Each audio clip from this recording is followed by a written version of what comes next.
এই ওয়ার্ল্ড কাপে আপনার ৭৫ মিনিটের পরে ১১টা গোল করেছে আর্জেন্টিনা। অন্য কোনো দলের এই ইতিহাসে কোনো এই কীর্তি নেই, ওয়ার্ল্ড কাপের ইতিহাসে এই কীর্তি নেই। লিওনেল মেসি ৩৯, ইয়ামাল ১৯, ২০ বছরের ব্যবধান। কিলিয়ান তো মারলো এটা হাওয়ার মধ্যে, বল কিন্তু তার পায়ের মধ্যে নেই। This is the beauty of Spanish football.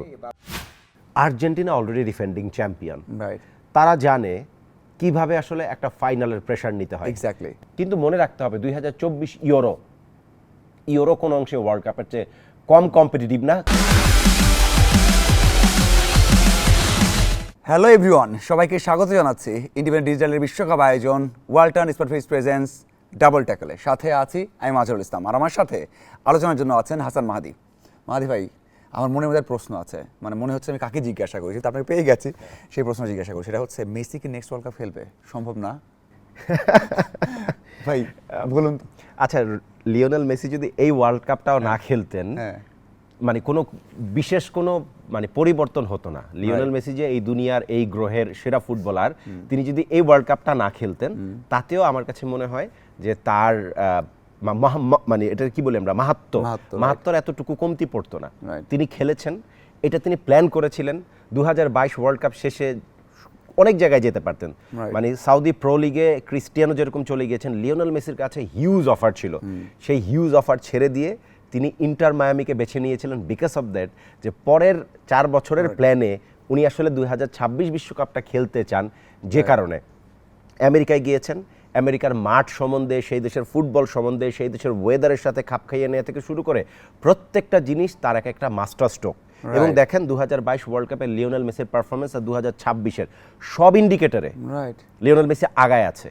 ২০২২ world কাপে গোল করেছিলেন 7টা, অ্যাসিস্ট করেছিলেন যে কয়েকটা, তার মধ্যে পেনাল্টি গোল মনে ছিল 3টা। এই ওয়ার্ল্ড কাপে দেখেন লিওনেল মেসি 2টা পেনাল্টি মিস করার পরেও 8 গোল, 4টা অ্যাসিস্ট। তার ইম্প্যাক্ট মানে একটা ম্যাচ একটা মানুষ একলা বদলায় দেয়। মানে 80 মিনিট থেকে 90, 92, 95 মিনিট পর্যন্ত লিওনেল মেসি ইনসেইন। এইটাই লিওনেল মেসি, এইটাই ম্যাজিক্যাল মেসি। ওই সময়টাতে যখন সবাই মানে নার্ভ ধরাতে মানে হিমশিম খায়, ওই সময়টাতে যেটা উত্তরটা কিন্তু পাইনি। আপনি কি মনে করেন? কারণ হচ্ছে মানে আমরা চিন্তা করেছিলাম, এবং আমি আরো বেশ কয়েকজন জিজ্ঞাসা করেছিলাম, অনেক সিনিয়র ছিল আপনারা আমার, তারা বলেছেন যে এবার মেসি না খেললেও পারতো। এই কথাটা হ্যাঁ আমি আগেও বলেছেন যে মেসি এবার না খেললেও পারতো। কিন্তু হ্যাঁ, মেসি রানটা কমিয়েছেন, এবং সবশেষ ম্যাচে আমরা দেখেছি যে অনেক ব্যাক থেকে খেলছিলেন, হয়তো নিজে গোল করতে চাননি, জানেন তাকে মার্কেটে বেশি থাকবে। এবং মানে ইম্প্যাক্টেড আপনি বলেন, মনে হয় না যে আরো 2 বছর 3 বছর ইজিলি খেলতে পারবে? আমার কাছে মনে হয় লিওনেল মেসি এই ওয়ার্ল্ড কাপটা শেষ করে উনি যদি চ্যাম্পিয়ন হন, মানে অমরত্বের পথ বলবো না, অলরেডি তার অমরত্ব পেয়ে গেছেন তিনি। এখন এটা যদি উনি জিতে যান, তাহলে যেটা হবে সেটা হচ্ছে যে একটা নতুন বিশ্ব রেকর্ড হবে, যে পরপর 2টা ওয়ার্ল্ড কাপ জেতা মানুষ, তার আগের ওয়ার্ল্ড কাপ মানে ফাইনাল খেলেছেন, চ্যাম্পিয়ন হয়েছেন, ব্যাক টু ব্যাক চ্যাম্পিয়ন হচ্ছেন। এটা দিয়াগো মারাদোনার হয় নাই, এটা সম্ভবত শুধু পেলের আছে, তাও ওই সময়ে অনেক আগের ব্যাপার। আমাদের জেনারেশনে আমরা এরকম কিছু একটা দেখব, সেটা সম্ভবত আমি কখনো কল্পনায়ও ভাবি নাই। লিওনেল মেসির উনি একা, সেনাপতির কাজ হয় কি জানেন? সেনাপতির কাজ হয় হচ্ছে মানে ওই যে একটা বাংলায় প্রবাদ আছে, ওস্তাদের মায়ের শেষ রাতে। ওস্তাদ কিন্তু ওই শেষ রাতেই মারছেন, যা করছেন অপোনেন্ট গোলটোল করে নিজেদের অবস্থান সুসংহত করার পরে লিওনেল মেসির তিনি তার ট্রাম্প কার্ডটা বের করেন, ছোট ছোট কয়েকটা মুভ করবেন, 4টা 5টা মুভ করবেন, সেখান থেকেই তিনি আপনার গোল করে ফেলবেন। মানে তিনি করবেন অথবা কাউকে দিয়ে করাবেন, দলের কাউকে দিয়ে। এই ওয়ার্ল্ড কাপে এখনো পর্যন্ত লিওনেল মেসি মানে চান্স ক্রিয়েট করেছেন 25 থেকে 26।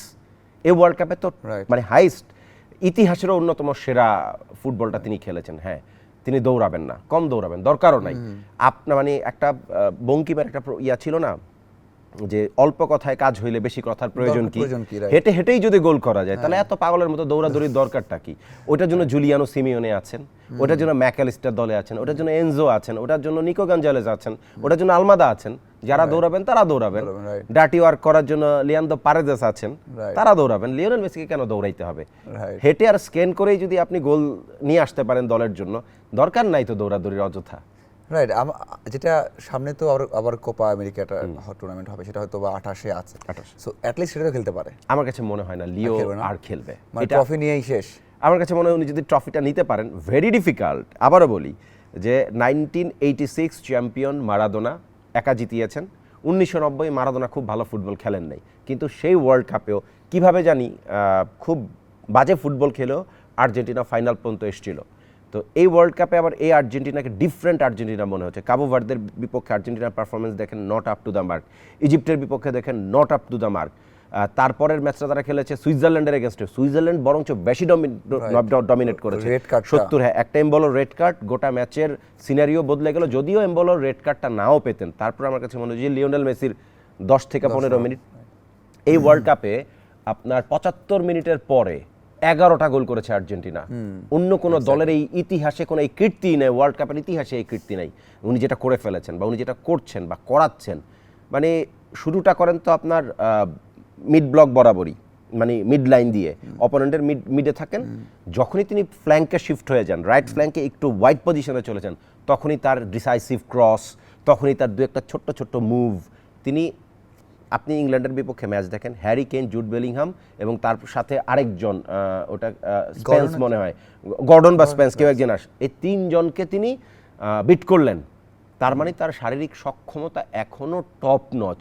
সব জায়গায় খরচ করেন না, বুঝে বুঝে খরচ করেন, কোথায় খরচ করলে বেনিফিট আসবে। আজ এটা খরচ করার দরকার নেই, শক্তি আপনি নষ্ট করবেন কেন ভাই, প্রিজার্ভ করেন। এইটা লিও জানে, লিও এই কারণে মহান, লিও এই কারণে দুনিয়ার সেরা। তো এত জানে, তাহলে তার মানে আমরা যদি দেখি, তার কিন্তু আমরা জানি যে লেফট ফুটের জন্য ইন্স্যুরেন্স করা আছে, মানে 900 কোটি টাকার, কিন্তু রাইট ফুটের জন্য নাই ভাই। লাস্ট ম্যাচে যে অ্যাসিস্টটা করেছে ওটা রাইট ফুটে করেছে, তার উইকার ফুট। কেন নেই এত ডিসাইসিভ? আমি যখন তিনি বলটা নিয়ে আপনার একটু ফেইন্ট করার চেষ্টা করছেন, আমি ইনজেনারেলি জানি যে উনি আসলে লেফটে কাটে, এবং ওরাও মনে হয় ভেবেছিল যে লিও মেসি ডান পায়ে এই ক্রসটা করবেন না, কিন্তু এখানেই তো এই তো লিওনেল মেসি। এই কারণেই তার আইকিউ টপ লেভেলের, মানে তিনি টপ নচ, তিনি সেরা ডান পায়ে, এবং এত ডিসাইসিভ যে ওইখানে লাউতারও না, ওটা রহিম করিম যদু মধু যেই থাকতো, আপনি নিজেও ফুটবল খেলেন, আপনি থাকলে আপনি ওটা অনায়াসে গোল দিতেন। মানে এত চমৎকার ভাবে মাথার মধ্যে এসে বসছে, মানে খাপে খাপ বলি না আমরা, একদম খাপে খাপ। শুধুমাত্র একটা গ্ল্যান্সিং হেডার দরকার ছিল, লাউতারও নায়কের মতন একদম উঠে গিয়ে শাই করে মেরে দিয়েছে। এটা আপনি হইলো আপনার একটু চমৎকার গোল হইতো। সো দিস ইজ মানে all credit goes to Lionel Messi. এনজোকে তিনি যেভাবে বলটা দিয়েছেন, বারে ওয়াইডে 3টা ডিফেন্ডারকে ড্র্যাগ করেছেন, তাহলে আর এরিয়াটা ফাঁকা হয়েছে, এবং এনজো এটা ট্রাই করছিলেন আগে থেকেই। 3টা শুট কিন্তু লং রেঞ্জে করেছেন, একটা আবার জর্ডান পিকফোর্ডের হাতে লেগে বেরিয়েছে। তো এনজো তো রেডি হয়েছিলেন, হিউজ স্পেস ফাঁকা, লিও ওই সময় 5টা দিলেন। এনজো যথেষ্ট সময় পেয়েছেন, টার্গেট সেট করেছেন এবং মিসাইলটা লঞ্চ করেছেন, গোল হয়েছে। ওটা হচ্ছে ইকুয়ালাইজিং গোল। তারপরেরটা তো লাউতারও যে গোলটা করেছে, একাধিক গোল হতে পারতো। ইংল্যান্ডের স্কোর লাইন 2-1 মনে হয়, কিন্তু বেসিক্যালি স্কোর লাইনটা হওয়া উচিত ছিল 4-1, কারণ ম্যাকালিস্টারের দুটা তো একটা বার একটা পোস্টে লেগেছে, পিকফোর্ড দুটা খুব ভালো সেভ দিয়েছে।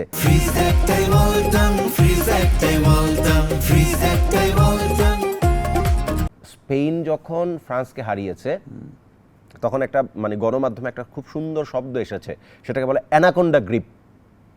রাইট, অ্যানাকোন্ডা গ্রিপ, যে আপনাকে অ্যানাকোন্ডা তো কখনো শিকার ধরে একবারে গিলে না, সে প্রথমে তার কুণ্ডলিতে পেঁচায় হাড়গোড় ভাঙার পরে শেপে আনার পরে গিলে, এবং গিল্লা তো বসে থাকে অনেক লম্বা সময় ধরে, আস্তে আস্তে সেটা পরিপাক হয়, মানে এটা হচ্ছে অ্যানাকোন্ডার কাজ। এবং যদি সে না পারে তাহলে সে ফেলে দেয়। তো ফ্রান্সকে নিয়ে ওই ছেলে খেলাটা স্পেন খেলেছিল, যে অ্যানাকোন্ডা গ্রিপের মধ্যে তোমাকে ঢোকাবো, স্পেসই পাবা না, তুমি ঘুরবা, তোমার উসমান দেমবেলে থাকতে পারে, তোমার ওলিসে থাকতে পারে, তোমার কি বলে কিলিয়ান থাকতে পারে, তোমার দেজিরি দুয়ে থাকতে পারে, কিন্তু বারকোলা থাকতে পারে। At the end of the day তুমি দিন শেষে স্পেনের কাছে বল নিতে পারবে না, এবং স্পেন তোমাকে ফাঁকা জায়গা দিবে না যেখান থেকে তুমি আক্রমণ করবে। একটা ম্যাচ ছিল, আমরা মানে কেউই না, তারা হয়তো কল্পনা করেনি, আমি ভাবি নাই, কেউই ভাবে নাই ভাই। মানে ধরেন একটা ম্যাচে 2-1 হয়েছে, ধরেন 2-1 স্পেন জিতেছে, অথবা 1-0 স্পেন জিতেছে। ফ্রান্স 10টা চান্স ক্রিয়েট করেছে, আনলাকিলি 5টা হয় নাই। ব্যাপারটা ওরকম না, ফ্রান্স চান্সই ক্রিয়েট করে নাই, পারেনি তো। 2-3টা চান্স ক্রিয়েট হয়েছে, যাও আমি সবসময় বলছি 3টা চান্স ক্রিয়েট হয়েছে। ফুলব্যাকগুলো তো আসলে অনেক উপরে উঠে আসে, স্পেশালি কুকুরেইয়া তো একদম উপরেই থাকে, দেখে মনে হয় যে সে আসলে বেসিক্যালি লেফট উইঙ্গার, উপরের দিকে থাকে। আবার অনেকটা সময় আপনার লাইন বরাবরও শিফট হয়।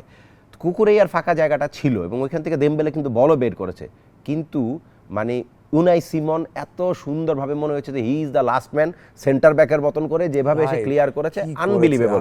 আমি ভাবি নাই যে লুইস দে লা ফুয়েন্তে ফ্রান্সের মতন এত পেস অ্যাটাকের সামনে সে এরকম হাই লাইন ডিফেন্স সেট করতে পারে। আমার কাছে মনে হচ্ছে যে হাফওয়ে লাইনের সামান্য একটু নিচে, 1-2 গজ নিচেই তার ডিফেন্স লাইনটা। যখন বিহাইন্ড দ্য লাইন ফ্রান্সের প্লেয়াররা একটু মুভ করার চেষ্টা করেছে, সেকেন্ডের মধ্যে পাউ কুবার্স এবং আইমরিক লাপোর্ট নিচের দিকে নেমে এসে কুকুরিয়া যেন কই থেকে চলে আসে ঝড়ের মতো, এরকম একটা সুযোগ কিন্তু তৈরি হয়েছিল। জাস্ট কিলিয়ান শটটা নিবে, নেয়ার আগ মুহূর্তে কুকুরিয়া একর থেকে তিনি আসলো, শাট করে বলটা বের করে ফেললো। কিলিয়ান তো মারলো, এটা হাওয়ার মধ্যে, বল কিন্তু তার পায়ের মধ্যে নেই। This is the beauty of Spanish football. আপনি বারবার বলছিলেন যে ইজি হবে না, মানে আর্জেন্টিনা যেটা খেলেছে তাদের মতো আত্মবিশ্বাস করা হওয়ার কথা না, কারণ ভাই পুরো ম্যাচটাই মনে হচ্ছে যখনই কঠিন ছিল সেখান থেকে তারা মানে বের করে নিচ্ছে 80 মিনিটের পর, 70 মিনিটের পর, এবং তাদের ডিফেন্সও একটা খুব বেশি কনসিড করছে না। আসলে কি ডিফেন্স দেখেন, আপনি ইংল্যান্ডের ম্যাচের বিপক্ষে যে গোলটা খেয়েছে লম্বা করে, আপনার ডান দিক দিয়ে আক্রমণটা হয়েছে, ওই জায়গাতে বেসিক্যালি তালিয়াফিকো থাকার কথা, তালিয়াফিকো বিট হয়েছে কারণ সে উপরে উঠে গিয়েছিল, বয়স হয়েছে, তার নামতে পারে না। তো ওইখান দিয়ে রানটা করে, আমি যদি ভুল না করে থাকি, সেইখান থেকে একটা ক্রস হলো। ক্রসটা কার জন্য? খুব ডিসাইসিভ, গর্ডনের জন্য। আপনার রাইট ব্যাক হচ্ছে নাহুয়েল মলিনা।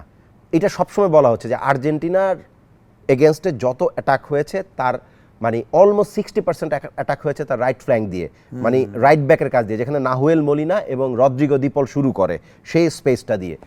তাই হয়েছে, ওখান থেকে সুইচ হয়েছে এসছে এবং গর্ডন খুব সুন্দরভাবে বলটাকে রিসিভ করেছে। নাহুয়েল মলিনার বডি ওপেন ছিল না, তার পজিশন ঠিক ছিল না, তিনি অ্যালাইনমেন্টে ছিলেন না, মানে শেপের মধ্যে ছিলেন না, গোলটা কনসিড করতে হয়েছে। আর্জেন্টিনার ডিফেন্সে খুব মানে তার স্পেশালি তার দুই ফুল ব্যাক তারা স্ট্রাগল করছে ফ্রম দ্য ভেরি বিগিনিং। এই কথাটাই আমরা আলোচনা করি যে লামিন ইয়ামাল এবং এই পাশে আলেক্স বায়ানা শুরু করে, আলেক্স বায়ানার জায়গায় যদি নিকো উইলিয়ামস শুরু করে, বোথ আর 1 ভার্সেস 1-এ খুব ভালো, মানে একজন ভার্সেস একজনে তারা ইজিলি বিট করতে পারে। হ্যাঁ, নাহুয়েল মলিনাকেও বিট করা সহজ, এবং নাহুয়েল মলিনাকে আপনি দেখেন 1 ভার্সেস 1-এ মোস্ট অফ দ্য টাইম সে জিতে না, সিঙ্গেল ডুয়েলগুলো সে জিতে না, সে হারে, তার রিকভারি কম। সে যদি কোনোভাবে একটু শিফট হয়ে মিডলাইন বরাবরই আসে, সেখান থেকে আর নিজের পজিশনে ব্যাক করতে পারে না। স্পেশালি এইসব জায়গায় তো আর্জেন্টিনার বড় দুর্বলতা আছে, কিন্তু আর্জেন্টিনা দুর্বলতাটা কেটে যায় হচ্ছে শেষের দিকে গিয়ে, যখন আর্জেন্টিনা অল অ্যাটাকে চলে যায়। এবং আপনি যদি দেখেন England coach from the very beginning ননি মাদুয়েকে নামাইলো না, অবাক হয়েছি। বুকায়োকো সাকাকে নামাই নাই, খুবই অবাক হয়েছি। কোন সাকে নামাইলো না, আমি অবাক হয়েছি। আপনার যেই আবার ম্যাচ চলাকালীন আপনি যখন দেখছেন যে মিডফিল্ডের হোল্ড দরকার, রাইসকে উঠে নিলেন, ডেক্লান রাইস মেইনলি আপনার ডিফেন্সিভ ওয়ার্কটা করতেছিল ডেক্লান রাইস, তাকে কি উঠে নেন? হ্যাঁ, আপনার মানে কি বলে সেন্টার ব্যাকের উপরের যে জায়গাটা, সেই জায়গাটাতে অলওয়েজ ডেক্লান রাইস 100টা বল ক্লিয়ার করলো। আপনি ডেক্লান রাইসকে তুলে নিয়ে বার্নকে নামাইলেন, আরো 3টা ডিফেন্ডার নামাই ফেললেন। তো আপনি 55 মিনিটে চিন্তা করেন যে আপনারা এক্সট্রা টাইমে যাবে, তখন কি করবেন? সেটাই, 55 মিনিট আপনি একটা গোল করেছেন, 55 মিনিটে গোল করার পরে 55 মিনিট থেকে 92 মিনিট পর্যন্ত 88% বলের দখল আর্জেন্টিনার কাছে, মাত্র 12% বল ছিল ইংল্যান্ডের পজিশনে। 12% বল নিয়ে সব লম্বা করে জর্ডান পিকফোর্ড সামনে বাড়াইছে, ম্যাক্সিমাম পাসে ঠিক জায়গায় গিয়ে পড়ে নাই, 2টা কারেক্ট পাস করেছে তারা ওই সময়ের মধ্যে, সেটা হচ্ছে জন স্টোনস এবং জর্ডান পিকফোর্ড নিজেদের মধ্যে। ইন্টারেস্টিং, এক্সপিরিয়েন্স তো ইম্পর্টেন্ট, খুব ইম্পর্টেন্ট। আপনি যখন বড় ম্যাচ জিততে যাবেন, তখন এই কোন মিনিটে কি হবে, পিছিয়ে গেলে কি হবে, যেটা হয়তো স্পেনের সেই তুলনায় আর্জেন্টিনা অনেক এগিয়ে। ওয়ার্ল্ড কাপ ফাইনালে যে ফাইনাল খেলেছে, 17টা প্লেয়ার আছে এখানে, এবং যে ফাইনালটা খেলেছে, মানে এরপরে আপনার কি এক্সপিরিয়েন্স দরকার? না, এক্সপিরিয়েন্স দরকার নেই, সেটা তো আছেই, স্কিল আছে। দুই একটা জায়গায় আপনি বললেন যে অবশ্যই দুর্বলতা আছে, সেটা আবার স্পেনে সেভাবে নেই। স্পেন গোল কম খেয়েছে, ভালো করেছে। স্পেন ডিফেন্সিভলি খুব ভালো, খুব ভালো, মানে কি পেদ্রো পরো এই প্লেয়ারটা টটেনহ্যামে খেলে। পেদ্রো পরোকে আমি কখনো মানে এখানে বেসিক্যালি খেলার কথা ছিল আতলেতিকো মাদ্রিদের ইউরেন্তের খেলার কথা। ইউরেন্তে ফিট, টল, একটু হেভি, স্ট্রং, কিন্তু ইউরেন্তেকে না দিয়ে পেদ্রো পরোকে খেলেছেন লুইস দে লা ফুয়েন্তে। এবং দেখেন Pedro Porro not only he is a full back, সে অনেকটা সময় খুব আশ্চর্যজনকভাবে এমন পজিশনে গিয়ে থাকে অপোনেন্টের বক্সের ভেতর। 2টা গোল করেছে পেদ্রো পরো, এবং একটা কার বিপক্ষে যেন গোলটার মধ্যে পেদ্রো পরো গোলটা করলো, তখন কমেন্টেটর বলতেছিল যে ও এখানে কোথা থেকে আসলো, লাস্ট ম্যাচে গোল করেছে, তার আগে আরেকটা গোল করেছে, বলতেছিল যে ও এখানে কোথা থেকে আসলো, ওর তো এখানে থাকারই কথা না ইনজুরি, কিন্তু পেদ্রো পরো সেটা করেন। এবং এত চমৎকার বিল্ড আপ হয় স্পেনের মাঝ মাঠে, স্পেশালি তার মাঝ মাঠটাকে রদ্রি নামে একটা প্লেয়ার আছে যে কিনা 2টা দলের পার্থক্য তৈরি করে দেয়। ম্যান সিটিতে আমরা রদ্রিকে দেখেছি, রদ্রি লাস্ট সিজনে ম্যান সিটিতে একটু স্ট্রাগল করছিলেন, খুব ভালো ফর্মে ছিলেন না, কিন্তু রদ্রি এত চমৎকারভাবে কামব্যাক করেছে, এবং তার মিডফিল্ড এত ভার্সেটাইল। আপনি রদ্রি এবং ফ্যাবিয়ান রুইজকে দিয়ে শুরু করাবেন। Fabian Ruiz basically champions league জিতেছে এই লাস্ট সিজনে, চ্যাম্পিয়ন্স লিগ চ্যাম্পিয়ন টিমের প্লেয়ার সেই পিএসজি। ফ্যাবিয়ান রুইজকে আপনি যখন মোর মানে ডেকলান রাইসের মতন মোর ডিফেন্সিভ। রদ্রি তো আরেকজন আছে, যে কোনো কিছু খেলতে পারে। দেখেন সুবিধাটার জায়গা কি, ফ্যাবিয়ান রুইজ একে তো ডিফেন্সিভ, ছোট পাস খেলতে পারে, দিন শেষে লং পাসও দিতে পারে। সেরহিও বুস্কেটস ইতিহাসের সেরা ডিফেন্সিভ মিডফিল্ডার, ইতিহাসের সেরা। সে যেমন ডিসাইসিভ আপনার কি বলে ডিফেন্স ব্রেকিং পাসও দিতে পারতো, আবার ছোট ছোট পাস, বল স্ন্যাচ, খেলা অপোনেন্টের পেস নষ্ট করা, মোমেন্টামকে শিফট করা, তিনি সব পারতেন। কিন্তু রদ্রির মতন এত ভালো লং পাস দিতে পারতেন না। রদ্রি আপনাকে সুইচ করে দুইটা উইংয়ের মধ্যে এত ভালো ভালো পাস বাড়াবে, যেটা যেটা বুস্কেটসের মধ্যে কমতি ছিল। অথচ বুস্কেটস স্প্যানিশ ইতিহাসের লেজেন্ড, তো আরেকটা লেজেন্ড তৈরি হয়ে গেছে অলরেডি। এই জায়গাটা তারা খুব ভালো। আপনি ফ্যাবিয়ান রুইজকে খেলানোর জন্য আপনাকে কাকে খেলাতে পারছেন না, সেটা হচ্ছে পেদ্রি। এই সময়ের one of the best, right. মানে এত গুড বল প্লেয়ার। আন্দ্রেস ইনিয়েস্তার প্রাইম টাইমের কথা মনে পড়বে আপনি পেদ্রিকে দেখলে। তাকে রাখা হচ্ছে না, হ্যাঁ রাখা হচ্ছে না, কারণ Pedri more attacking. Pedri number 8 or 10 পজিশনে খেলে। দানি অলমো নাম্বার 10 পজিশনে ভেরি গুড। আমি তো যেহেতু আমার বার্সা ফ্যান, সো আমি দানি অলমোর খেলা বার্সেলোনায় দেখি। দানি অলমোকে আমার ব্যক্তিগতভাবে যেমন ধরেন আমার ফেরান তোরেসেরও খুব ভালো লাগে না, দানি অলমোরে খুব ভালো লাগে না। কিন্তু দানি অলমো লাস্ট ম্যাচ আপনার কোয়ার্টার ফাইনাল এবং এই ম্যাচে এত ভালো, এত ডিসাইসিভ, এত চমৎকার। পর্তুগালের বিপক্ষে দানিকে দেখেছি, দানি আনবিলিভেবল, আনস্টপেবল। এত চমৎকারভাবে থ্রু দ্য লাইন তিনি পেনিট্রেট করে, ভেতরে ঢুকে যে স্পেস ক্রিয়েট করে, ভালো ভালো পাস দেয়, খুবই ভিশনারি পাস থাকে, ডিসাইসিভ পাস থাকে, ব্রেক করা পাস থাকে। দানি অলমোর ব্যাপারে আমি খুব এইবার দেখে দানিকে আমার কাছে মনে হচ্ছে যে এক্সট্রাঅর্ডিনারি। দেখবেন বার্সা সব ম্যাচে না, মানে হোপফুলি দেখতে চাই। বার্সা নিউ প্লেয়ারও কিনছে, দেখা যায় গর্ডনকে কিনেছে, অ্যান্টনি গর্ডন। ওই দিন তো গোল করার পরে ওরা বার্সা পোস্টও করেছে তাকে। এই যে বার্সা কথা আসলো, মেসি আমাল, একটা আলোচনা শুরু হয়ে গেছে। দুই বার্সা বয়, একটা তো লেজেন্ড আর একটা হচ্ছে going to be a legend. একটা লেজেন্ড আর একটা হচ্ছে আপনার ফ্লেয়ার, লেজেন্ডারি ফ্লেয়ার আর কি, এটা তৈরি হচ্ছে মাত্র। এই আপনি মনে হয় যে আমরা যখন কফি খাচ্ছিলাম আপনার একটা কথা বলেছেন যে ডাইনোসর, এরা হচ্ছে ফুটবলের ডাইনোসর।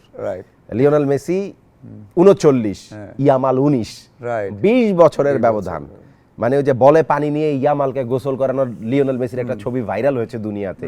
এটা সবসময় ইয়ামালকে তুলনা করা হয়েছে নতুন মেসি। কোনো একটা দিন মানুষ বলবে যে নতুন ইয়ামাল। ইয়ামাল তেমনই একজন, একদম ধরেন মেসির মতোই বাপায়ের ফুটবলার। 1986-এ hand of God Azteca stadium আপনার মেক্সিকো সিটির যে মারাদোনার হাতের গোল, এই কথাটা অনেক আলোচনা করছে। মানে এটাকে কি বলে যে হ্যান্ড অফ গড তো এটাকে বলে, আর লেফট অফ গড আসলে কেউ বলে না। লিওনেল মেসির বাপা হচ্ছে সেটা, আপনি যে বলেছেন ইন্স্যুরেন্স করা আছে, ইয়ামালেরও তাই। এ বাপা এত ভালো। এখন ধরেন ইয়ামাল বেসিক্যালি খেলে তো রাইট উইংয়ে, সেই তার মানে তাকে আটকাবে কে? তাকে আপনার নাহুয়েল মলিনা আটকাবে পারবে তো? মলিনার মতন লোকের পক্ষে 1 ভার্সেস 1-এ একটা বারও ইয়ামালকে থামানো সম্ভব না, যদি না ওই জায়গায় জুলিয়ানো সিমিওনেকে লাস্ট ম্যাচে যেভাবে নামানো হয়েছে, রাবারের মতো, ওর বাবার মতো, দিয়েগো সিমিওনির মতো জুলিয়ানো সিমিওনে। এত টাফ, এক্সট্রা টাফ আর কি, এক্সট্রা টাফও, এক্সেল টাফ, যে ওকে ফিজিক্যালি আপনি কোনোভাবেই বিট করতে পারবেন না। ফাউল করে ফেলেছিল 5টা ইংল্যান্ডের এগেনস্টে। রিয়েল লাতিন আমেরিকান ফুটবলের ফ্লেয়ারটা আমরা দেখেছি প্রথমার্ধে ইংল্যান্ডের বিপক্ষে। কতগুলো ফাউল কমিট হয়েছে, 17টার মধ্যে 12টা না 11টা কমিট করেছিল Argentina. 2 centre back first half এবং সেকেন্ড হাফে ইয়েলো কার্ড খেয়ে ফেলেছে। মানে ডিফেন্ডিং ট্রানজিশনে হ্যারিকেনকে থামানোর জন্য আপনার লিসান্ড্রো মার্টিনেজ ইয়েলো কার্ড খেয়েছে, পরে একটা জুড বেলিংহামকে থামানোর জন্য রোমেরো খেয়েছে। 2 সেন্টার ব্যাক যদি ইয়েলো কার্ড খেয়ে থাকে তাহলে ডিফেন্ড করবেন কেমনে? লাল কার্ড খাওয়ার তো বিরাট সম্ভাবনা তৈরি হয়ে যায়। তার মানে ইংল্যান্ড না, আর্জেন্টিনার ব্যাক লাইন অলওয়েজ আমরা বলছি যে ভার্নারেবল, বাট তারপরও কেমনে জানি একটা মানে দেব শিশু আমরা বলি যে ওই লিওনেল মেসি নামে একটা লোক আছে, কেমনে জানি ম্যাচ সে বের করে নিয়ে চলে যায়। ইয়ামাল পুরো টুর্নামেন্টে একটাই গোল করেছেন, ম্যাটার করে না। হ্যাঁ, অ্যাসিস্ট করেননি কোনো, ম্যাটার করে না। আলোচনা হচ্ছে এটা নিয়ে, কিন্তু ইমপ্যাক্ট তো দেখা যায়। ও যখন ওর উইং দিয়ে আপনার পেনিট্রেট করে, ওর উইং দিয়ে যখন সে ভেতরে ঢুকে যায়, তখন সবসময় অপরচুনিটি ক্রিয়েট হইতে থাকে, সবসময় অপোনেন্টের ব্যাক লাইন নার্ভাস থাকে, সেই নার্ভাসনেসটা অন্যরা কাজে লাগায়। নাহলে আপনি আপনার মিকেল ওয়েজোবালের কথা চিন্তা করেন। মিকেল ওয়েজোবাল রিয়াল সোসিয়েদাদের player, if I am not wrong. সোসিয়েদাদে কি সে নাম্বার 9 পজিশনে খেলে, সে খেলে হয় রাইট উইংয়ে, নাহলে 10 নাম্বার পজিশনে। তাকে আপনি নাম্বার 9 খেলাচ্ছে দেলা ফুয়েন্তে 5 গোল করে ফেলেছে এবং যে 5টা গোল করেছে একটাও কি দেখে মনে হয়েছে যে এটা জুলিয়ান আলভারেজের এক্সিলেন্ট গোলের মতো কিংবা অমুকের একটা সুন্দর গোলের মতো বা এনজোর গোলের মতো জায়গা মতো দাঁড়ায় থাকে, বল চলে আসে টুক করে ঢুকায় দেয়। এই হচ্ছে তার গোলের কোয়ালিটি, 5টা গোল এইভাবেই তিনি করেছেন।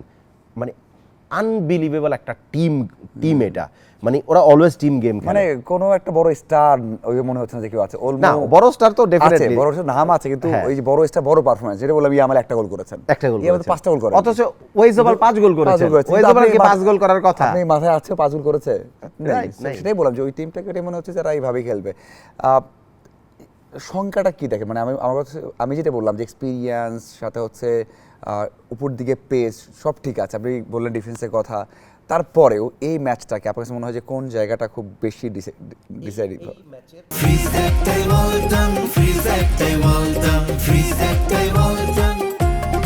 দুইটা জিনিস আপনাকে মাথায় রাখতে হবে। এক, Argentina already defending champion, right.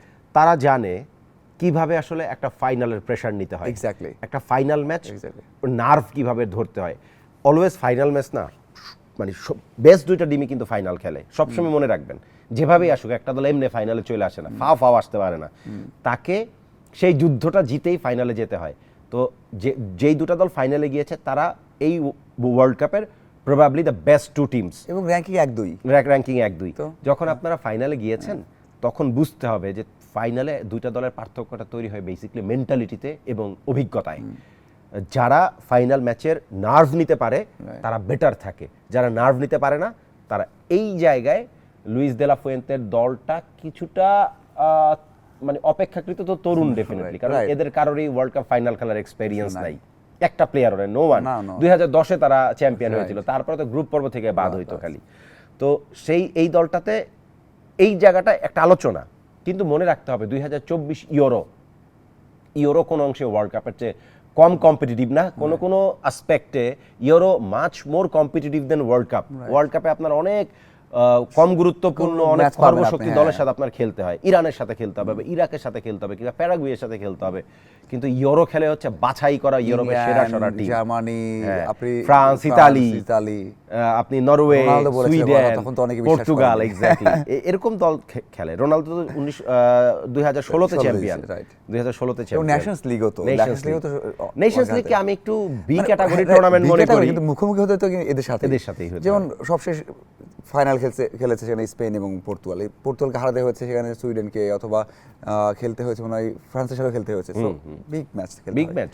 So তারা 2024-এর ইউরো চ্যাম্পিয়ন, 2010-এর প্যাটার্নটা যদি আপনি একটু ফলো করেন, সেম মনে হচ্ছে 2008-এর ইউরো চ্যাম্পিয়ন, 2010-এর ওয়ার্ল্ড কাপ চ্যাম্পিয়ন, 2012-এর ইউরো চ্যাম্পিয়ন, স্পেন মানে ট্রেবল, মানে ইউরো ওয়ার্ল্ড কাপ ইউরো, এটা আনবিলিভেবল।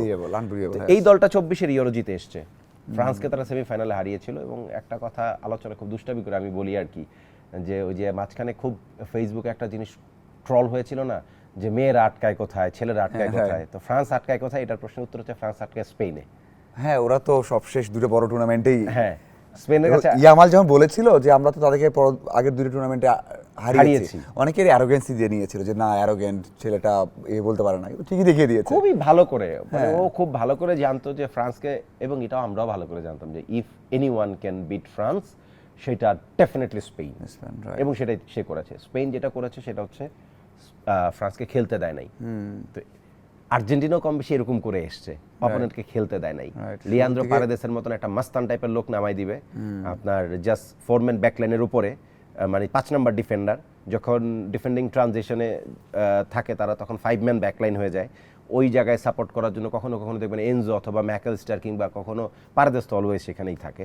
পারেদেস খুব বেশি ক্রিয়েটিভ না, বাট সে ডার্টি ওয়ার্কটা করতে জানে, ডার্টি ওয়ার্ক লাগে। বড় ম্যাচ জেতার জন্য আপনাকে ফিজিক্যাল হইতে হয়। রাইট। ডিফেন্ডার বলে না যে ওই টুর্নামেন্ট জিতাবে ডিফেন্ডাররা, সব সময় ডিফেন্ডাররা টুর্নামেন্ট জিতাবে। সো তাহলে তো স্পেন ডিফেন্ডিংয়ে এগিয়ে, স্পেন অনেক আগায়া। মানে পাউ কুবার্সি এই টুর্নামেন্টের সেরা সেন্টার ব্যাক। পাউ কুবার্সির অ্যাকিউরেসি, পাউ কুবার্সি শুধু একটা জায়গায় পরাস্ত হয়েছিল বেলজিয়ামের বিপক্ষে, ডি কেটেলার যে গোলটা দিয়েছিল পাউ কুবার্সিকে, 1v1 ছিল দুইজন, কিন্তু ডি কেটেলার কেমনে যেন পাউ কুবার্সিকে জাস্ট খালি একটা হালকা গোত্তা মেরে হেডারটা নিয়েছে। দ্যাট ওয়াজ আ মানে ফ্যান্টাস্টিক হেডার ডি কেটেলারের কাছ থেকে। ওইটা ছিল পাউ কুবার্সির একমাত্র এই ওয়ার্ল্ড কাপে হারা, তাছাড়া কোথাও হারে নাই পাউ কুবার্সি। তবে অপোনেন্টে যখন মেসি আছে তখন তো যত ডিফেন্ডার থাক, মেসি মানে কিছু একটা এমন কিছু করে ফেলবে যেটা আপনি আমি চিন্তাও করি না। এক্স্যাক্টলি, মানে তার মাথা থেকে যে কি বাইর হবে, কি যে আবিষ্কার করে রাখবে, কোন জায়গা থেকে কোন স্পেসে গিয়ে ঢুকে একটা ছোট্ট করে পকেট বানায় ফেলবে এবং সেখানে একটা বল বাড়ায় রাখবে, যেখানে যে কোনো ওই যে বললাম রামশ্যাম যদু মধু যে কোনো কারোর জন্য ইজি গোল করা, যদি না আর্জেন্টাইন ফরওয়ার্ডরা মিস করে। আর্জেন্টিনা একটা বিষয় বলতে হয়, সেটা হচ্ছে মেসি প্রথম দিকে কথা হলো যে 8টা গোলের মধ্যে 7টায় মেসির স্কোরার নেই, এখন পরে সবগুলো অন্যরা করছে এবং দারুণ গোল দেখতে। মানে আপনি দেখবেন যে ডির বাইরে থেকে গোল করছে, যেটা এনজো লাস্ট ম্যাচে করেছে, এনজো দারুণ গোল করেছে। মানে এই স্কোরগুলো করলে কিন্তু টেনশন থাকে ডিফেন্ডাররা। এক হতো যে আমি স্পেন যেমন তারা ঢুকে মানে আস্তে আস্তে গিয়ে আমরা আর্জেন্টিনার খেলা নিয়ে যেই সমালোচনাটা করেছি, আপনার সাথে আরেকদিন আমার কথা হয়েছিল, আমি যেই সমালোচনাটা করতাম সেটা হচ্ছে আর্জেন্টিনার বেসিক্যালি মানে উইং প্লে করার সুযোগ নাই, কারণ হচ্ছে আনহেল দি মারিয়ার মতো তার একটা ক্লাসিক উইঙ্গার নাই, তো তার উইং প্রবলেম সবসময় ছিল। থিয়াগো আলমাদা, নিকো গঞ্জালেস, তারা লামিন ইয়ামাল কিংবা মানে নিকো উইলিয়ামসের মতন উইঙ্গার না, তারা অ্যান্টনি গর্ডনের মতন উইঙ্গার না, তারা ধরেন যে সাকার মতো উইঙ্গার না, তারা উসমান দেমবেলে কিংবা দেজিরি দুয়ে বারকোলার মতন এত কুইক না, তারা বল কন্ট্রোল ড্রিবলিংয়ে অত টপ নচ না, তারা মিডিওকার বা কখনো কখনো এভারেজ। তো অলওয়েজ যেটা করতে হয় স্কালোনিকে, তার 4-4-2 শেপেই খেলতে হয়। 4-4-2 শেপে খেলে আবার মেসিকে তো দাঁড়াই থাকতে হবে, তাহলে মেসির যে ট্রানজিশন বা ডিফেন্ডিং ট্রানজিশন সেইটাও তো একজনকে কাভার করতে হয়। সেই কাজটা বেসিক্যালি লাউতারো কিংবা আলভারেজ করে, যে কারণে তাদের work rate very high, but goal করতে পারে না। ও তো আর মানে আর্লিং হল্যান্ডের মতন গিয়েও নাম্বার 9 বক্সের ভিতরে দাঁড়ায় থাকতে পারে না, ওকে তো প্রচুর ডিফেন্ডিং ট্রানজিশনে আসতে হয়, তো যেই কারণে তার গোলটা অত বেশি পাওয়া যায় না। কিন্তু লাউতারো 2টা করে ফেলেছেন, আলভারেজ একটা দারুণ গোল করেছেন, ম্যাকালিস্টার গোল করেছেন, এনজো গোল করেছেন, মেসি তো 8টা করেছেন, লিসান্দ্রো মার্টিনেজ গোল করেছেন, কুটিরেমোরও গোল করেছেন। আপনার আর কি লাগে, এক টিমের একদম সেন্টার ব্যাক থেকে শুরু করে মিডফিল্ড থেকে শুরু করে আফ্রন্ট সবাই গোল করছে, 19টা গোল, ওয়ার্ল্ড কাপে সবচেয়ে বেশি। আমরা আলোচনা করছিলাম যে থার্ড প্লেস ম্যাচটা, মানে অনেকে তো বলেছিলেন যে যদি কোনো কারণে আর্জেন্টিনা হেরে যেত তাহলে হয়তো মেসি খেলতোই নয় ম্যাচ, খেলার দরকার নাই, খেল বলেছেন যে আসলে এই ম্যাচ থেকে খেলতে চায় না। এই ম্যাচ নিয়ে আপনি কি চিন্তা করছেন, এবং এমবাপ্পের একটা সুযোগ আছে যে 1-2 গোল করতে পারে, হোপফুলি এমবাপ্পে 3টা গোলও করতে পারে, কারণ ইংল্যান্ড দলটা হারার পরে হ্যারি কেইনের মুখে আমি একদম সিরিয়াস একটা কথা শুনেছি। টমাস টুখেল একটা জার্মান কোচ, আমি না টমাস টুখেলকে চেলসিতে দেখেছি, টমাস টুখেল 55 মিনিট একটা গোল করার পরে এইরকম ডিফেন্সিভ হয়ে যাবে, মানে এটা আমি একটা জার্মান কোচের কাছ থেকে আশাই করি না, যে ভাই তুমি জার্মান, ইউ আর মানে শব্দটা বললাম না, মানে তুমি জার্মান ভাই, গর্ডনকে উঠে নিল, রাইসকে উঠে নিল, কি করছে 3টা ডিফেন্ডার নামালে এট এ টাইম, এটা হয় না, মানে 90 মিনিট ভেবেছিল যে 90 মিনিট খেলা শেষ হয়ে যাবে, আমারও তাই, মানে একটা গোল ডিফেন্ড করবেন আপনি, তাও আবার লিওনেল মেসির আর্জেন্টিনার সামনে, এবং যারা 75 থেকে 90 মিনিটে খেলা শেষ, বেস্ট টাইম, হ্যাঁ মানে ওদের বেস্ট টাইম চলে ওই সময়, তার মধ্যে তুমি এটা করবে, এটা হইতে পারে না। ওই সময়টাতে সে যদি প্রেসিংটা কন্টিনিউ করতো, যেটা জাপান ব্রাজিলের এগেনস্টে করে নাই, ও হ্যারি কেইন বলেছে একদম কুইক, যে ফ্ল্যাশ ইন্টারভিউ হয় না তখন বললো যে মানে এই ম্যাচটা কীভাবে হারলেন বা কেন হারলেন এর প্রশ্নের জবাবে সে বলল যে আমরা কি আসলে একটা গোল ডিফেন্ড করার জন্যই এরকম লো ব্লক ডিফেন্স করা শুরু করলাম কি না, সেটা মানে ওর কাছেও প্রশ্ন যে আমি এটা কেন করলাম, কোচ এটা কেন করলো। জুড বেলিংহামের সাথে কোচের মানে এক ধরনের ঝামেলা আছে, আগের দিনে ঝামেলা হয়েছে। সো আমার কাছে মনে হয় যে তৃতীয় স্থান নির্ধারণী ম্যাচটা ইংল্যান্ড বেসিক্যালি একদমই গা ছাড়া দিয়ে খেলবে, বা মনে হয় যে নামার জন্য নামা, ওটা কিলিয়ানের জন্য একটা অপরচুনিটি থাকতে পারে, গোল্ডেন বুটের একাধিক গোল যদি করতে পারেন, এটা পসিবল, কারণ এই ইংল্যান্ড মানসিকভাবে একদম ব্রোকেন, ফ্রান্সও তাই, কিন্তু কিলিয়ান তো একটু মাচ মোর কম্পিটিটিভ, তো ও যদি চিন্তা করে যে 1-2 গোল এখান থেকে বের করে নিতে পারি, ওয়ার্ল্ড কাপ হিস্ট্রিতেও সর্বোচ্চ গোল হতে পারে, যদি মেসি একটা গোল না করে আর 2টা গোল পেয়ে যায়, 2টা গোল পেয়ে যায়, তাহলে 22টা হয়ে যাবে, 22টা হয়ে যাবে, 21টা এখন, হ্যাঁ মেসির 21টা, ওর 22টা হয়ে যাবে। সো কিলিয়ান এমবাপ্পের জন্য গোল্ডেন বল এবং ওয়ার্ল্ড কাপের টপ স্কোরার হওয়ার ভালো সুযোগ আছে, এবং এই রেকর্ড ভাঙতে আরো ধরেন যে 20-25-50 বছর লাগবে, এবং কিলিয়ান যদি আরো 2টা ওয়ার্ল্ড কাপ খেলে এটা 30 পর্যন্ত নিয়ে যাবে, একটাও খেলে সেখানে তো 5-6টা গোল করবে, হ্যাঁ 30 পর্যন্ত নিয়ে যাবে। আপনি নিজে বলেছেন এখানে শোতে এসে যে এই টিমটা মানে আগামী 2টা ওয়ার্ল্ড কাপেও অনেক ভালো করবে, অবশ্যই ভালো করবে, তাদের তো ইয়াং টিম, আর দিদিয়ের দেশম তো ওয়ার্ল্ড কাপের পরে ছেড়ে দিচ্ছেন, জিদান কোচ হবে। আপনি যখন বার্সা ফ্যান, আমরা তো রিয়াল ফ্যান, তো আপনাদের লেজেন্ড জিনেদিন জিদান আমার ফুটবলের প্রতি ভালো লাগার অন্যতম মানুষ হচ্ছে জিনেদিন জিদান। আমি জিদানের হিউজ ফ্যান, হিউজ মানে কি আপনার হিউজ ওয়ার্ডের এমফাসিস বোঝা যাচ্ছে, হ্যাঁ বুঝছেন মানে কি রকম ফ্যান আমি জিদানের খুবই মানে বড় অ্যাডমায়ারার। আমি জিদানকে খুব পছন্দ করি, আমি রোনালদিনিওকে খুব পছন্দ করতাম, লিওনেল মেসিকে ডেফিনেটলি দুনিয়ার সবাই ওরে কেমনে কেমনে জানি আদর ভালোবাসা দিয়ে মানুষ পছন্দ করে, ওরে তো করি। বাট আমি জিদানের impact 2006 world cup, 1998 world cup, আমি তখন প্রথম ওয়ার্ল্ড কাপ ভালো করে দেখা শিখেছি 1998 ওয়ার্ল্ড কাপ। আমাদের সময়টা জিদানই ছিল, মানে অনেক আছে ট্রফি, ওই সময় অনেকেই বড় প্লেয়ার ছিল, কিন্তু আমরা অত বড় প্লেয়ার চিনতাম না। আমি জিদানকে ওয়ার্ল্ড কাপের ফাইনালে ব্রাজিলের এগেইনস্টে হেডে 2টা গোল করতে দেখেছি, আমি মাঠে তার ইম্প্যাক্ট দেখেছি। আর 2006 একটা মানুষ ব্রাজিলকে কিভাবে ডিসমেন্টাল করে দিয়েছিল, 1 লাখটা মানুষ, কি করে নাই মাঠে, কি করে নাই, মানে যা খুশি তাই করেছে। মার্কো মাতারাজ্জিরে যদি গুতাটা না দিত 2006 ওয়ার্ল্ড কাপের ফাইনালে, ওইটা কোনোভাবে ইতালি ডিজার্ভ করে না 2006 ওয়ার্ল্ড কাপ। ওইটা ছিল জিদানের ওয়ার্ল্ড কাপ, ওইটা ছিল ফ্রান্সের চ্যাম্পিয়ন হওয়ার ওয়ার্ল্ড কাপ। কিন্তু ওই যে ভাগ্য লাগে ভাই, আপনাকে ট্রফি জিততে হলে ভাগ্য লাগবে, মাস্ট। জিদান তো নিবে দায়িত্ব। আপনি এই টিমটা কেমন দেখতে? সুপার, সুপার টিম হবে আমারও মনে হয়। এবং সামনে সময় পাচ্ছে, আমরা তো দেখেছি রিয়ালে টানা 3টে ট্রফি জিততে, চ্যাম্পিয়ন্স অন্য মানে next level. Zinedine Zidane next level, ওর সাথে কোনো কিছু জোড়া হবে না। জিনেদিন জিদান কিছু করাবে না, ও শুধু ডাগআউটে বসে থাকবে, সেটাও আপনার স্ট্রেংথ। কে আছে আপনার ডাগআউটে? জিদান। ওই যে ডেভিড বেকহামের একটা ইন্টারভিউ আছে, ও কিভাবে রিয়াল মাদ্রিদে গেল ম্যানচেস্টার ইউনাইটেড থেকে। বলে জিজু খুব কম কথা বলে। জিজু একদিন একটা ম্যাচ শেষে জার্সি বদলেছেন, জিজু আমাকে বললো যে ওয়াই নট তুমি রিয়াল জয়েন করো। আমি কখনোই রিয়াল মাদ্রিদ জয়েন করবো ভাবি নাই, কিন্তু আমি চিন্তা করছি এটা জিজু বলেছে, এটা জিদান বলেছে, ভেরি ইম্পর্টেন্ট, দেন সে রিয়াল জয়েন করে। তো এইটা হচ্ছে গিয়া ডেভিড বেকহামের উপরে জিনেদিন জিদানের ইম্প্যাক্ট। তার ইম্প্যাক্ট এমন, যখন জিনেদিন জিদান আপনার কোচ, আর you are a young kid আর you are a upcoming superstar, আপনার সামনে যখন জিদান থাকবে, জিদান যখন একটা কথা বলবে, আপনার কাছে মন্ত্র মনে হবে। রিয়াল মাদ্রিদ যখন ঢুকছিল, মানে হচ্ছে শৃঙ্খলা নেই, গোল নেই, ট্রফি নেই। আমার কথা হচ্ছে ওই সময় যখন মানে আছে সেই ডাগআউটে, রোনালদো হোক সেখানে, মানে ডি মারিয়া হোক অথবা যাই হোক না কেন, দেখছে আমাদের সামনে কে। সো ওটাই চেঞ্জ করে দিয়েছে। তবে আপনার কি মনে হয় থার্ড প্লেস অন্তত এটা কে জিতবে? ফ্রান্স জিতবে না? 100% ফ্রান্স জিতবে। ওকে, বাট ইংল্যান্ড ফ্রান্সের যদি, অবশ্যই এটা যদি ভালো একটা ম্যাচ হতো, যদি গুরুত্ব দিত, আমরা আর ভালো একটা ম্যাচ দেখতে পারতাম। সেটা কিন্তু হচ্ছে না। ডেফিনেটলি তৃতীয় স্থান নির্ধারণী ম্যাচ আসলে কখনোই সেভাবে গুরুত্বপূর্ণ হয় না। এটা শুধু খেলার জন্যই খেলা, ওই যে আমরা বলি না সান্ত্বনা পুরস্কার, এটা একটা সান্ত্বনা পুরস্কার আর কি। যদি আরেকটা মেসির কথা একবার বলি, আরেকটা বেস্ট পেয়ে যাচ্ছে, মানে পেয়ে যাবে ভাই, কারণ 8টা গোল, 4টা অ্যাসিস্ট আছে, তার ইম্প্যাক্ট আছে। 2014, 2022, 26 আপনি বলে অমরত্বের পথে বা আছে। অনেকে তার মধ্যেও আলোচনা নিয়ে আসে যে না, পেলে, যদিও মাঝখানেই বলেছেন, রোনালদিনিও বলেছেন যে আসলে আপনারা পেলে মারাদোনাকে দূরে রাখতে পারবেন না। হ্যাঁ, আমরা দেখছি, ঠিক আছে, তাদেরকে দেখিনি ওয়ার্ল্ড কাপে, ওই সময় তারাও অনেক কিছু করেছে, তো তাদের সাথে রাখতে হবে।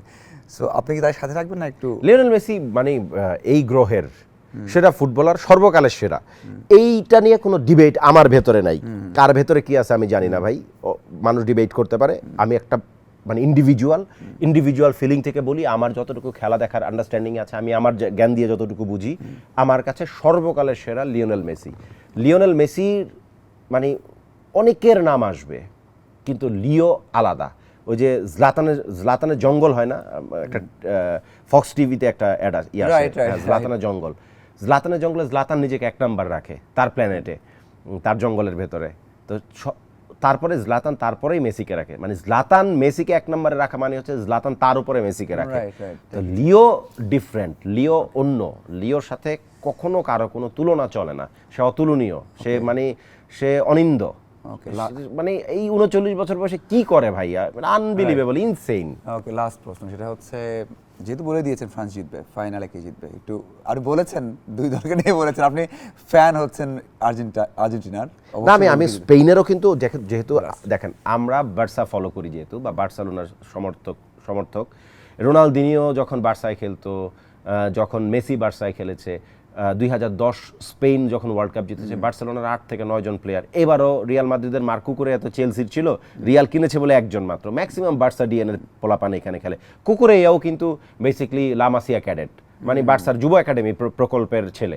তো সবকিছু মিলায়া স্পেনের প্রতি আমাদের এক ধরনের, আমার পার্সোনালি অনেক ভালোবাসা থাকে, কারণ এইখানে বার্সেলোনার ম্যাক্সিমাম প্লেয়ার খেলে। এটা নিজের দল মনে হয়, সবসময় নিজের দল। মানে যে জিতুক আপনার, আমার তেমন কোনো ইস্যু নাই, আমার আসলে ইস্যু নাই। ওকে মাধবী, আশা করি যে ভালো একটা ম্যাচ হবে, যদি আপনার ইস্যু নাই, না আমার issue এটা নাই। ভালো একটা ম্যাচ আমি enjoy করব। 2022 সালের যে ওয়ার্ল্ড কাপ ফাইনালটা হচ্ছে তেমনই হোক, সেটা Right, বেস্ট ছিল। right, right. সো ধন্যবাদ আপনাকে। ওটা নার্ভ টেকিং ছিল ভাই, এরকম নার্ভ টেকিং না, হওয়ার দরকার হোক নাই। ভাই, হোক। আমার তো দল নাই ভাই, আমি দেখি না ম্যাচটা। দুইটাই আমার দল, আবার এখানে দুইটাই আমার দল। আপনার দল, আমরা একটা দল নাই। আপনার দল নাই, আমরা নির্ভর, আমরা নির্ভর। রাইট, ওকে, ধন্যবাদ আপনাকে। Thank you. দর্শক, আজকে এই পর্যন্তই Walton smart fridge presence double tackle. আশা করি আপনারা সব সময় ইনফিনিটি স্পোর্টস চোখে রাখবেন, সবসময় খোঁজখবর রাখবেন এবং সাবস্ক্রাইব করবেন, ফলো করবেন ইন্ডিপেন্ডেন্টের ফেসবুক এবং ইউটিউব। ধন্যবাদ সবাইকে।